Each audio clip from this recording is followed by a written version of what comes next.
I've spent 10 years in the investment banking industry, working at Goldman Sachs, Morgan Stanley, and HSBC. And Wes Watson has spent 10 years in prison after committing some crime. He came out of prison after 10 years, became a very successful multimillionaire fitness coach, motivational speaker. So what can we learn from him, from his 10 years in jail and his significant success? So in this video, I want to talk to you about Wes Watson. So who is Wes Watson, right? He is a guy who has went to prison for 10 years, I think for some kind of involvement in the drug industry or violent crime, things like that. And he basically became a fitness trainer after spending all his time in the prison, right? So he's involved in criminal activity, went to jail for about 10 years, wrote a book about his experience, wrote a book about various fitness plans, and he went from someone who is essentially a convict to a multimillionaire. Right? So here you can see, firstly, in terms of social proof, he has over 500,000 subscribers on YouTube. He has close to 900 videos and he has millions of views, right? So if we look at how many views he has 89 million views, right? You can see he has many popular videos that are like, millions of views, as you can see, right? He's doing quite well for himself, for someone who was in jail for over 10 years. When he came out of jail, he was kind of completely broke. He didn't have any skills because of his criminal record. He couldn't get basic jobs at like a GNC, a local health food supplement store, at the local gym, to be a trainer. So he had to basically become a self-employed self-marketer online to become a fitness coach. And he did this through motivational speeches. You can see on his YouTube. You can see in this interview here, from the headline here, he went from prison to multi-millionaire status within 18 months. So that's quite impressive, of course. And then if we go through a few other points I wanted to make first. So firstly, this guy has achieved more than many people who work in the finance industry. Many people work in the finance industry. They can't retire early. They work until their late 50s, early 60s. They might save and invest their money, but they're not making, millions of dollars in their 30s like Wes Watson did. He came out of prison when he was around 35, completely broke, focused on personal training, focused on building his online brand. He ended up training not only people from a fitness perspective, he was training other fitness trainers to basically build their brand online, attract clients, and make significant amounts of money, right? So he's created many millionaires himself through his coaching program, his life coaching, fitness coach coaching, right? So he's done a lot of those things. He has plenty of interviews you can find online, such as this. So the point is, what can we really learn from him here? Firstly, let's have a quick look at this here. So you can see, I won't play the sound here, but you can see he's clearly earned himself a mansion, right? Through working hard. It's probably obviously a multi-million-dollar mansion. He's there with his wife and I think he has 1 or 2 kids. How did he do this, right? Because we're always told, you work hard, you follow the traditional plan, you work hard at university and your schools, you get good grades, you work for a top finance firm, and then you can progress in that aspect. This guy did the complete opposite. Went to prison for 10 years after dealing various substances, involved in some violent crime, built his own personal brand, and he's way more successful at a much younger age. I think he's close to 40 now, compared to many people in the finance industry who did the right thing. So what can we learn from this? And I've learned more from this individual than people that I'm assigned officially as my mentor in a major investment bank. And I've worked for many major investment banks. And I think you can learn from people who have experience and so on. But to put it as nice as I can, there's many times you're dealing with called mentors in the finance industry who aren't really people you aspire to be, right? Based on the way they conduct themselves. I don't want to use terms like soy boy, bugmen, the last man, things like that, which is a Nietzsche concept. You look at people who are a couple steps ahead of you, 5-10 years ahead of you in the finance industry, and sometimes, or any corporate role, and you're like, do I really want to be that guy? Do I really want to be a guy who's kind of not in the best position financially, in a kind of socially dysfunctional environment in their personal lives in the West, dealing with Really bizarre social dynamics I always mention at work in terms of liberalism and feminism and woke culture, which is quite anti-straight male, having hiring and promotion practices that are quite against your best interest as a straight man. Do you want to be dealing with those type of scenarios, right? And do you want to be dealing with that for the rest of your life, right? Some other people who have been accomplished people at major investment banks I've dealt with, they might be making significant amounts of money compared to many other people. But essentially, they might be dealing with other challenges. For example, they put their kids in private school, but their marriage isn't going well, and they don't have time to spend with their kids and teach them values. They're so focused in playing office politics 12, 14 hours a day. They might have a massive house or 4-bedroom, multi-million-dollar apartment in central London, but they don't really get to enjoy it. They're paying all these high living costs. They're not really investing some of their money. Sometimes these guys, these bankers who you think are making a lot of money, they might be not be investing that, like I say, in the smartest way. They might be living on credit. They might be living beyond their means to fit in within that corporate environment. And some of the benefits of entrepreneurship or doing things that I encourage to some of my clients is to, focus on building your career and making money, but you might want to invest that in long-term investments, whether it's index funds, ETFs, not financial advice, of course, but things you can consider, or your side hustle, so you can have another income source, or maybe living off grid. Some people, they might not be preferring the fancy cars you can see on the screen right now with Wes Watson. They might want to buy some land and grow their own food, or at least maybe hire some local workers to help them grow food. There's many people in the finance industry I've heard of that have done something similar to that. And then when you look at what we can take from Wes Watson, firstly, in terms of that career mentor aspect, right? I always think about Wes Watson. I don't want to get too dragged into the whole gender thing, which is a big issue now in society. This is an example of a man who I would consider is worthy of respect. He's overcome quite a lot of adversity. We might be critical of some of his criminal background, some of the life decisions he's made earlier on in his life, but he's kind of turned his life around, been a positive influence for many people. I've read his book. It's a great book, and I'd highly recommend it. These are the type of things you should really consider, right? What type of people are you looking up to? What type of people are inspiring you in terms of the direction you want to head in? Myself, as a career coach, I'm more of a fitness coach or a life motivational coach thing. I'm more looking towards that person as someone who's more of an aspirational figure than some of the people you'd see in their 40s in a corporate environment who aren't really living the life that you actually want to have, right? So you should think that when you're planning your career and you're dealing with your co-workers and your managers, you should think, do I want my manager's job? Or maybe that's not the case. Do I want to maybe detour? Do I want more remote work, more work from home? Do I want more part-time work so I can focus on my side hustle, whatever that is? Everyone's situation is unique, right? My situation is unique. I'm working on building my career coaching business. Some of you might be focused on, there are many kind of cases out there. One is Alex Feinberg. I think he worked, at Google and Goldman Sachs and certain other major companies that are brand names. He saved his money, invested some of that, and he's focused on being a fitness coach, right? So he went from being like a standard office guy to becoming a fitness coach. And there's many other cases like that. You should think about who's an aspirational figure for you. It shouldn't necessarily be the career mentor that you're officially assigned at Morgan Stanley or Goldman Sachs or whatever, right? Because do you really want to be that guy?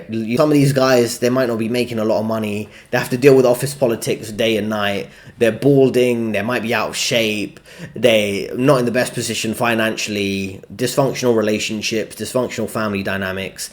Those are not really people I aspire to be. And I think particularly as a man, you should think, who do you aspire to be? And again, you can look into Wes Watson yourself and read his book, which we're going to go through in a moment. But when you compare Wes Watson, who's an aspirational figure for men, who you wouldn't really find in the corporate environment, and you compare that to what is portrayed as an aspirational figure within the corporate environment, which is kind of genderless. It's less Wes Watson and it's more Emma Watson, right? And I just thought of this contrast because they have similar last names, of course, right? But if you have Wes Watson, in what way is this person kind of more aspirational? I mean, Emma Watson and this whole push for feminism, gender equality and things like that, I understand not discriminating against other people, but it's like this in the West, and I say this as someone who's come from a more conservative Asian culture, there's almost this glorification or deification of women in corporate environments, or women who are breaking the gender glass ceiling or whatever. This is what is portrayed as like a aspirational figure. I don't look at this as an aspirational figure. I don't think equality is an aspirational ideal. I think meritocracy, competency, hard work, achieving something, not just being like this kind of victim narrative and things like that. This isn't an aspirational figure for me, but this is what you typically get in the corporate environment, as someone you're meant to respect and deify as some kind of demigod. Right? Rather than someone who's really overcome a lot of adversity and become a self-made man, essentially, such as Wes Watson. So think about that carefully. If you are a man working a corporate job, you might want to reconsider who is your career mentor and who you're actually looking up to, not just simply the guy above you in the office hierarchy who has an expensive watch and could have a completely dysfunctional life beyond that, and no real way of making a significant amount of money outside of that office job and the social status that provides them. Because a lot of people are just clinging onto a job title at a particular investment bank. If they lose that tomorrow, they don't really have much to fall back on.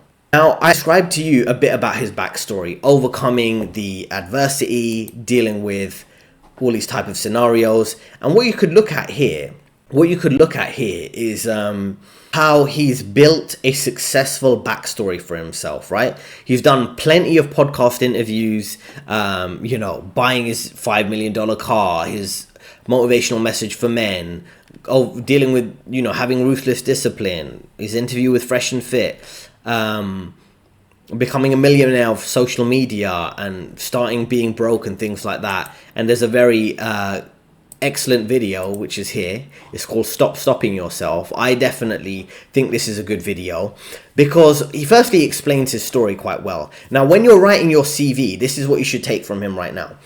You're writing your CV and you're going for a job interview, you need to have a narrative. You studied finance at college, you went to a top economics university, then you did an internship at a small accounting firm, then you did some other work, perhaps working at a hedge fund, then you went to an investment bank, then you made a move to another corporation and worked in their finance department. When you're writing your CV and you're going to a job interview, you have to portray like all of these things were deliberate decisions, when in reality, you could be jumping job to job based on getting a layoff, finding another job, working it for 2 to 3 years, and then moving forward. You have to create a narrative like these are all deliberate decisions. This is how you maneuver through changing economic crises, building different skills, working on the buy side of a hedge fund, working on the sell side of an investment bank.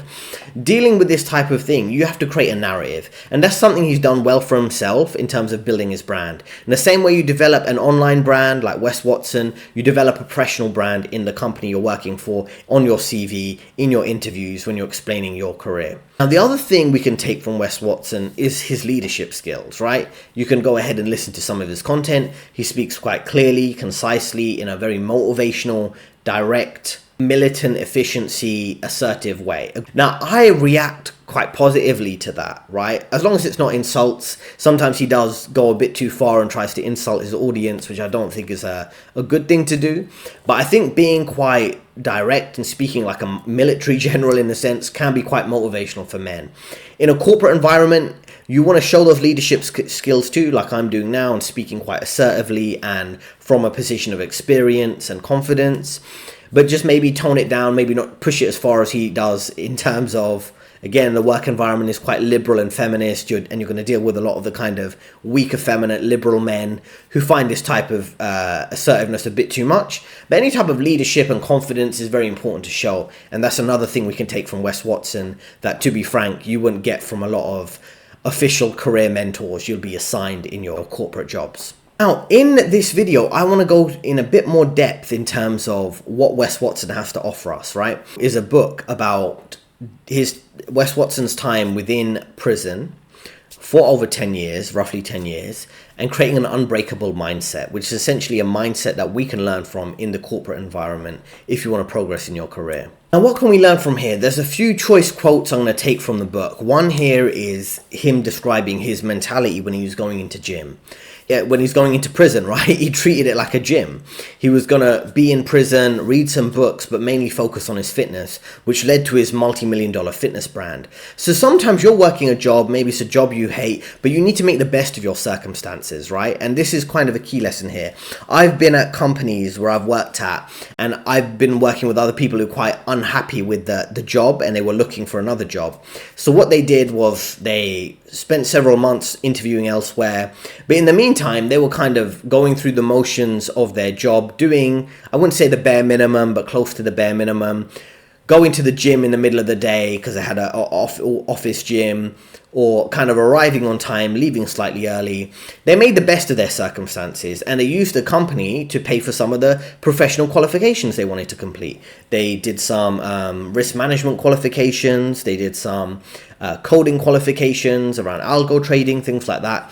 So there is ways where you can make the best of those circumstances. And bear in mind, even if you don't like your job, of course, it's not as bad as being in prison. In this case, you know, like as I say, he used his time in prison to read some books, read some motivational books, which led to him being a motivational speaker, and also focused on his fitness. So like I say, if you're working a job you don't like, maybe focus on, you know, your health and working out and fitness, or using the company's time to kind of build your own business, focus on your side hustle, maybe read a few other business articles while you're doing your day job. So there's different ways you can kind of make the best of your circumstances. Now, another choice quote from the book we have from Wes Watson is that he was talking about being in prison and being consistent, because a lot of his friends were not consistent, right? In terms of working out, in terms of staying off illicit substances and keeping good habits. And he says, I would aim to be the most consistent man alive as long as I lived, right? Now, this what he was referring to in this case in terms of his workouts, but also being consistent with what you say and what you do. And there's another popular phrase that consistency is the key to victory. Now, when you're pursuing your career and you're pushing forward with it, as I say, Wes Watson is a good example as a career coach, in a sense, as a motivational speaker. You need to be consistent. You know, you're going to deal with so many adverse scenarios, right? You're going to be dealing with an unexpected layoff, maybe due to no fault of your own, due to a recession, as we see coming up in the industry and tech industry right now.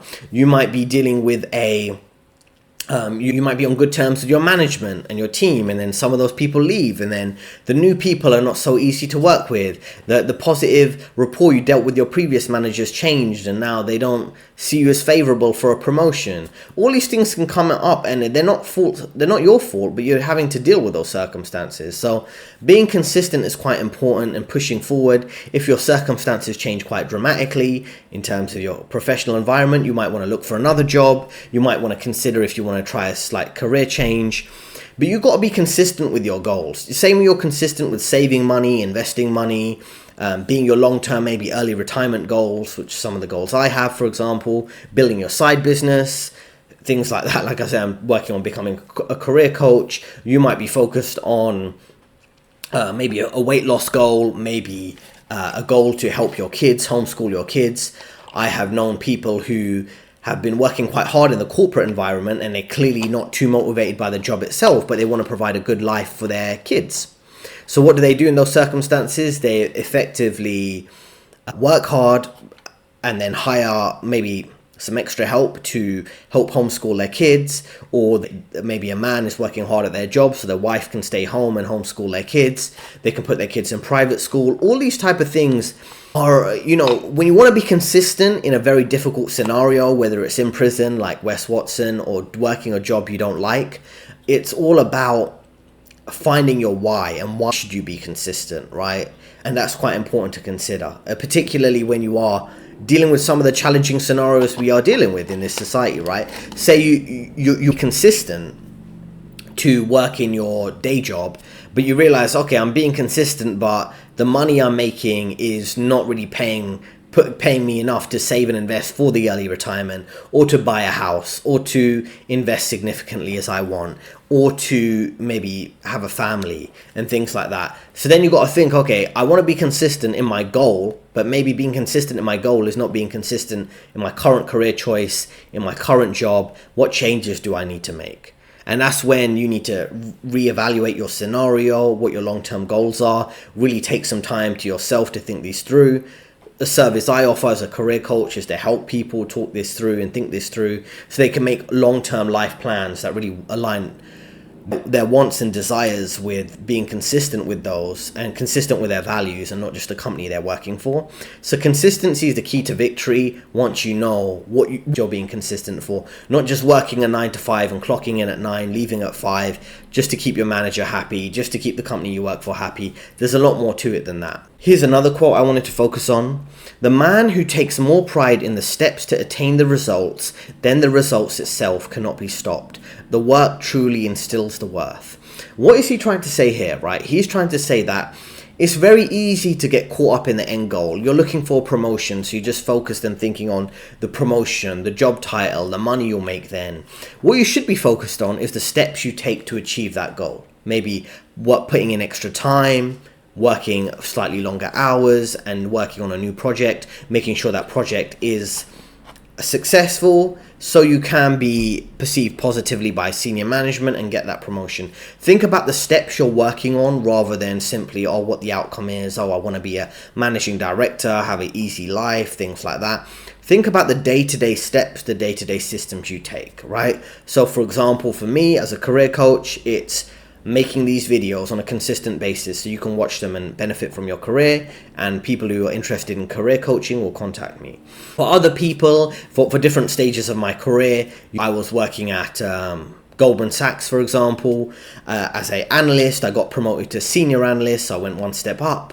I could have kept working there and dealing with some of the office politics and different internal differences, let's just say there were, or I could have just moved on. And that's what I did. I moved on from Goldman Sachs to Morgan Stanley through various interview stages and looking at different company and options, because I didn't want to be stuck waiting years and years for a promotion and maybe not getting paid what I think I was worth. And I made that move. And I recommend you think this thing through. Don't just get caught up in thinking, oh, I deserve this, I deserve that. Don't have like an entitlement type of mentality. Think carefully about what the result is, what steps you're willing to take to achieve those results, and focus on those steps, right? Focus on those steps. Don't focus on the result itself, because you'll get the result if you focus on the steps, essentially, right? If you focus on the same goal each day, for me, making a video, several videos a week, if you're focused on getting a promotion or be doing well on that project every week, progressing it every week, step by step, building it brick by brick until you can impress senior management and get the next promotion that you're looking for. Now, the final quote I want to focus on is where he says, "Every day has been a relentless pursuit of creating this man that I admire, his physical appearance, actions, demeanor, and energy that I could give to those around me." Now, this is a very important quote because you have to be determined, you have to be focused, you have to be relentless to achieve your goals. And you have to deal with a really clear vision of what's the end goal, right? So in your career, you might be working on it now, but focused on your side business. So do you have a clear vision of how that side business would work over the long term and be a full-time income? If you're working a career and you want to get promoted, do you have a clear vision? Okay, this is what the next step looks like. I see if maybe you're looking to get promoted getting promoted to the level of vice president. Do you see the type of lifestyle the vice presidents have? How much work they put in, what type of professionalism they bring to the table? That's what you need to consider. Are you bringing that to the table? Are you completely focused on being that person, not just pretending to be that person? Now, that's very important for you to consider. Now, if we take a final look at Wes Watson, as I say, you can check out all of his videos on his YouTube channel, which has grown about 100,000 in the last year or so. So it's growing even though he already has a big channel. You can look at some of his achievements, his interviews with various other people in his kind of niche of self-improvement and fitness and things like that. So that's something I'd encourage you to do. You can look into Wes Watson, look at everything he's achieved, look at how this person who might be a convict, might be looked down upon in society, who dealt with a really rough set of circumstances, even though that you could say it was his own doing getting involved in criminal activity. He really turned that around for himself in a much better way than many people working top finance jobs, getting paid 250, 300k. This guy's making over $1 million a year by building a personal brand, focusing on his own unique set of goals that he could accomplish and help people with. And it's something you should think about, because when you're working your career, it's easy to get lumped in with what is everyone else doing. Oh, they're buying a 4-bedroom house, they're buying a new car, they're trying to make it to vice president or senior vice president or managing director. They're trying to go to certain social nightclubs, go to Mayfair, go to Soho, go to certain type of party lifestyle, have kids, don't have kids, have several pets. Do you actually want to live that life? When you pick a career, you pick a lifestyle. When you progress that career, it should align with your personal values, your lifestyle goals, not just, oh, I'm chasing a new job title, chasing a pay rise. If you focus on what makes you unique and what unique things you have to offer to the world, you'll really build a unique career. You might have an unconventional career path. I know people who've maybe worked in risk management, then they go and work in tech, then they go and become a project manager, then they become a chief of staff for a growing hedge fund. You can do these type of unique career moves if you are really true to who you are, rather than just go, okay, who's the person above me? Let me get promoted to their level, then go one step above. And before you know it, you're 40-something, you've lived a life you don't really enjoy just by following the rules, right? Following the rules doesn't work. You can see it right now. It's a common theme in all my videos. Following the rules does not work. What's going to work for you in a society where you kind of don't have a stable career, you don't have a loyal employer, a loyal company that's going to keep you employed, that's going to pay you a good pension, that's going to pay you a good salary in times when the inflation rate for basic food costs is 30%, right? Has your pay gone up 30% in the last few years? No. So you need to think about taking unique, unconventional career paths, income sources that can really help you flourish, right? And learn from unconventional sources. I'm not learning from the career mentor in the corporate environment that I don't want to be. I'm learning from a Wes Watson because he's more closely aligned with the life goals I have, right? So life goals are more important than career goals in a sense. And that's perhaps the biggest takeaway from Wes Watson, right? Focus on the life you want rather than just simply the career you want. But just to finish up there, listen, Wes Watson is a great career mentor in a sense. He's a great person you can learn from. Everyone you learn from when you progress in your career and your life goals, your financial goals, they don't have to be, a Warren Buffett. They don't have to be your official career mentor at work. They can be all sorts of people that can influence you who've made great life decisions. Wes Watson, 35 years old, coming out of prison, $200 to his name, as he says in one of his videos at the time. He became a multimillionaire in his late 30s, essentially, right? So you could do the same, right? You shouldn't always see yourself as someone whose only option is to progress in your professional career, to follow the conventional path. There's all sorts of approaches you can take, and Wes Watson is a good example of this.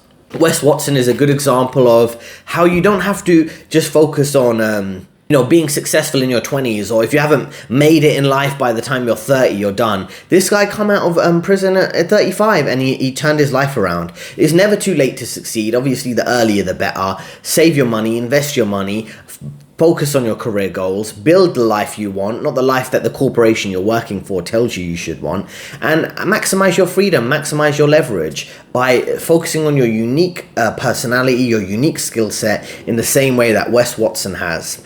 If you have any questions, I'm happy to help you. Leave a comment in the comment section below. There are 2 recommended videos on your screen right now, a free ebook in the description, and I'll see you next time.